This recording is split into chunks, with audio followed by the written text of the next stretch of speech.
जय Hind friends. तुम्हाला descriptive पॅटर्नमध्ये जेव्हा आपण UPSC MPSC सिव्हिल सर्व्हिसचा अभ्यास करतो तेव्हा तुम्हाला IAS बनायचं असेल तर तुमचा फाउंडेशन जो पेपर आहे तो इथिक्स आहे. कारण की तो तुम्हाला थॉट आणि रायटिंगसाठी पूर्ण मदत करतो. या पेपरला सर्वात जास्त वेटेज आहे, म्हणजे मिनिमम इनपुटमध्ये तुम्हाला मॅक्झिमम आउटकम मिळेल तो म्हणजे इथिक्सचा पेपर. म्हणजे इथिक्सचा पेपर 250 मार्क्स प्लस 2 एसे इथिक्सच्याच टॉपिकवर असतात, म्हणजे जे आहे 250 प्लस. त्यानंतर गव्हर्नन्स 100 मार्क्सचं आणि जो सिव्हिल सर्व्हिसचा जो इंटरव्ह्यू आहे 275 मार्क्सचा. तर यामध्ये जेव्हा तुम्हाला त्या इंटरव्ह्यूमध्ये डायलेमामध्ये टाकलं जातं, इथिकल डायलेमा, ठीक आहे, म्हणजे इकडे आड आणि तिकडे विहीर, म्हणजे ज्यामध्ये आपण कन्फ्यूज होऊन जातो, म्हणजे नैतिक पेच प्रसंगात जे आहे अर्जुनासारखे फसून जातो, तेव्हा जे आहे तुम्हाला हा पेपर त्यातनं बाहेर काढतो आणि कसं बॅलन्स विचार केला पाहिजे हे आपल्याला शिकवतो.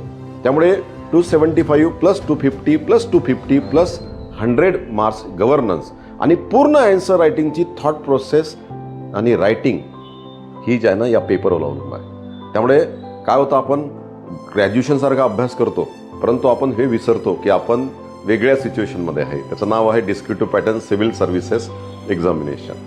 So think on this. Okay, thank you.